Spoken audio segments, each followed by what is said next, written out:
జర్నలిస్టులకు ఇళ్ల స్థలాలు ఇప్పించే బాధ్యత మాదే. ప్రభుత్వ విప్ లక్ష్మణ్ కుమార్, ఎమ్మెల్యే సంజయ్ కుమార్. జర్నలిస్టులు ఇళ్ల స్థలాల సాధన కోసం చేపట్టిన నిరసన దీక్షకు శనివారం సాయంత్రం 5 గంటలకు జగిత్యాల ఆర్డీఓ కార్యాలయం ఎదుట చేపట్టిన జర్నలిస్టుల నిరవధిక నిరసన దీక్షకు హాజరై సంఘీభావం తెలిపి జర్నలిస్టుల ఇళ్ల స్థలాలు మంజూరుకు అన్ని విధాలుగా కృషి చేస్తానని, ముఖ్యమంత్రి దృష్టికి సమస్యను స్వయంగా తీసుకువెళ్తామని అన్నారు. గత 15 రోజుల నిరసన దీక్ష చేస్తున్న జర్నలిస్టులకు నిమ్మరసం తాగించి దీక్ష విరమింపజేశారు ప్రభుత్వ whip Adluri Laxman, doctor MLA Sanjay Kumar. MLA మాట్లాడుతూ జర్నలిస్టులకు అన్ని విధాలుగా అండగా ఉంటాం, ముఖ్యమంత్రి కూడా నియోజకవర్గ అభివృద్ధికి అండగా ఉంటామని మాట ఇచ్చారు. ఎస్ఆర్ఎస్పీ భూమి నా పరిధి దాటి CCLAకు సంబంధించి ఉందని, కాబట్టి పూర్తి స్థాయిలో హామీ ఇవ్వలేదని, జర్నలిస్టుల కోటాలో ఇళ్ల విషయం రాష్ట్ర ప్రభుత్వం చేతిలో ఉందని, ఇండ్ల మంజూరుకు మనస్ఫూర్తిగా తప్పకుండా కృషి చేస్తానని అన్నారు. ప్రభుత్వ విప్ మాట్లాడుతూ జర్నలిస్టులది న్యాయమైన కోరిక, జర్నలిస్టులు బీద మధ్య తరగతి కుటుంబాలకు చెందిన వారు ఉన్నారని, ముఖ్యమంత్రి దృష్టికి జర్నలిస్టుల ఇండ్ల సమస్య తీసుకువెళ్తానని, పరిష్కారానికి కృషి చేస్తానని ప్రభుత్వ విప్ అన్నారు. జర్నలిస్టులకు తెలంగాణ రాష్ట్ర ప్రభుత్వం అండగా ఉంటుంది అని అన్నారు.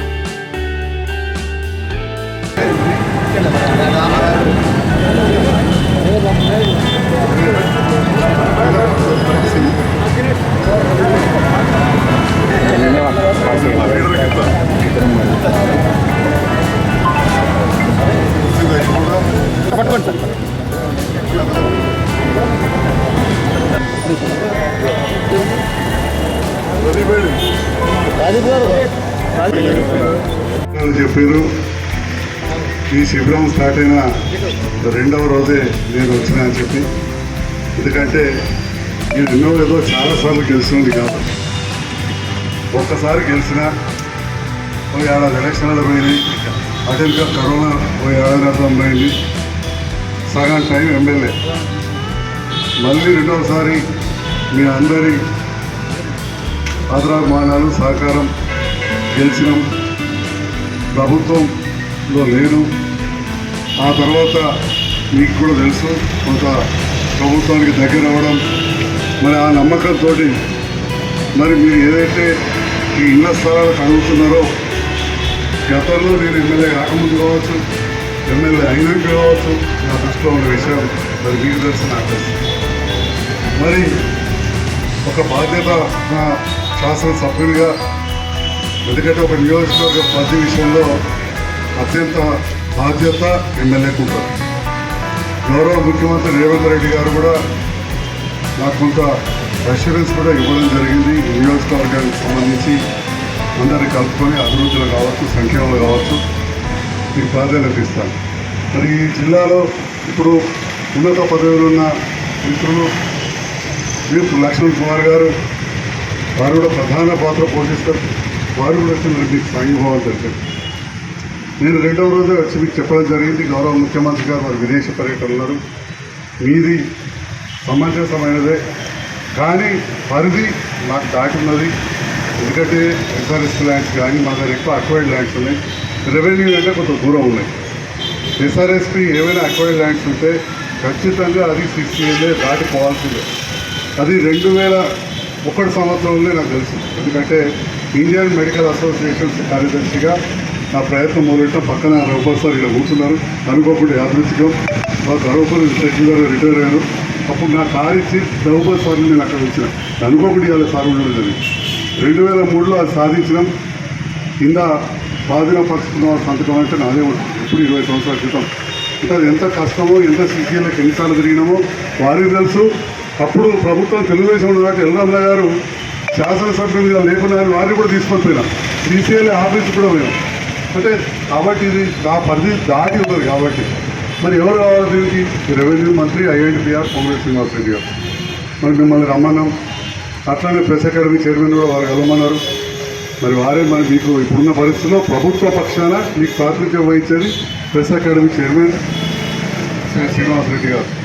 కాబట్టి మీ యూనియన్లను కూడా నిర్ణయించుకోవాల్సిన అవసరం ఉంది.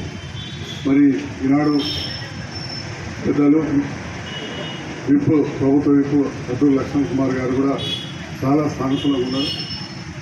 మరి ఇంకా ఏదైనా నాయకులతో కూడా అవసరం ఉంటే మాట్లాడి తప్పకుండా చేస్తాం. ఈ 12-13 రోజుల్లో చాలామంది వచ్చారు, చాలామంది సాంఘీభావం తెలిపారు. కొందరు చాలా బ్యాలెన్స్గా మాట్లాడింది వెళ్ళడం లాంటి వాళ్ళు, కొందరు ఇక పెట్టిపోయినోడు పెయ్యంత మునిగిపోతాడు అన్నట్టు బాగా మాట్లాడిపోయారు. కానీ పని చేసేది ఉన్న ప్రభుత్వం రేవంత్ రెడ్డి గారి నేతృత్వంలో అయితే జరుగుతుంది. మీ అందరి సహకారం ఈ ప్రభుత్వానికి ఉండాలి. తప్పకుండా అన్న లక్ష్మణ్ అన్న ఒకటేసారి గెలిచి ఎప్పుడో హస్తము చేర్పించేది, నేను ఒకసారి గెలిచి రెండోసారి.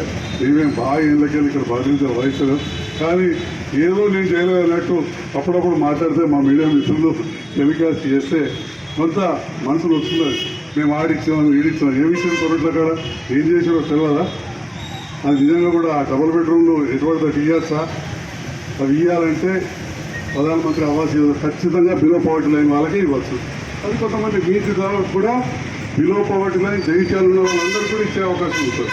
లేవమ్మా రేపటి నాడు ఇందిరామీళ్ళు వచ్చినప్పుడు లక్ష్మణ కాన్స్టిట్యూన్సీలో మనవాళ్ళు ఉంటే అక్కడ ఇవ్వచ్చు, ఇక్కడ ఉంటే ఇక్కడ ఇవ్వచ్చు. కానీ బిలో పవర్టీ లైన్ కాకుండా జర్నలిస్టుల కోటాలు ఇవ్వాలంటే మాత్రం ఖచ్చితంగా ప్రభుత్వం ఒక నిర్ణయం తీసుకోవాల్సి ఉంటుంది. ఆ నిర్ణయం చాలా రోజులు సుప్రీంకోర్టులో పెండింగ్ ఉండే. ఏదైనా మరుక్షణమే ఈ ప్రభుత్వం వచ్చిన తర్వాత గౌరవ ముఖ్యమంత్రి గారు, అదేవిధంగా రెవెన్యూ అండ్ కేఆర్ మంత్రి గారు నిర్ణయం తీసుకుని జవహర్ నగర్ సొసైటీ హైదరాబాద్లో ఇవ్వడం జరిగింది. ఇంకా వేరే సొసైటీలు అంతా కూడా కొంత పెండింగ్ ఉన్నది. తప్పకుండా మొన్న మీకు 5 బృందం మీరు వచ్చారు, మీ ముందే చెప్పారు. ఈ ప్రెస్ అకాడమీ చైర్మన్ శ్రీనివాసరెడ్డి గారు కలిసి లిస్ట్ అవుట్ చేయమన్నారు. మరి తప్పకుండా గౌరవ పెద్దలు సర్వపూడి శాసనసభ్యులు మరి ప్రభుత్వం వారి సహకారంతో మరి అదేవిధంగా ఇంకా ప్రభుత్వంలో ఉన్న మిగతా ప్రజాప్రతినిధులు అందరూ సహకారం తీసుకొని తప్పకుండా మీకు ఇళ్ల స్థలాలు అందుబాటులో జరగడానికి మనస్ఫూర్తిగా కృతజ్ఞతలు. అలాగే రేపు రాష్ట్రంలో ఉన్న జర్నలిస్టులకు సంబంధించినటువంటి ఏదైతే పెద్దలు ఉన్నారో మన ముఖ్యమంత్రి గారితో నేరుగా వారు మాట్లాడతారు. నేరుగా వారు ప్రతి విషయంలో ముఖ్యమంత్రి గారితో జర్నలిస్టు రాష్ట్ర జర్నలిస్టు అసోసియేషన్ పరంగా సంఘపరంగా ప్రతి విషయాలు కూడా సంబంధించిన అధికారులను మంత్రులే కలుస్తుంటారు. కాబట్టి ఏ విధంగా రాష్ట్ర ప్రభుత్వం నిర్ణయాలు జరుగుతుందో అదేవిధంగా జిల్లాల వారీగా ఈటల జిల్లా వచ్చే వరకు ప్రభుత్వం నుంచి దేవుడి దయతో ధర్మపూర్ ప్రజల ఆశీస్సులతో అందరి అభిమానంతో ఎక్కువగా ఉన్నాను. ఎందుకంటే ఇక్కడ ప్రజలతో ఎన్నుకోకపోవటకు ప్రభుత్వ పరంగా మేము ఇక్కడ సమస్యను చెప్పేటువంటి అవకాశం మీరు మాకు అవకాశం కల్పించారు. ప్రభుత్వం దృష్టికి తీసుకెళ్తాం.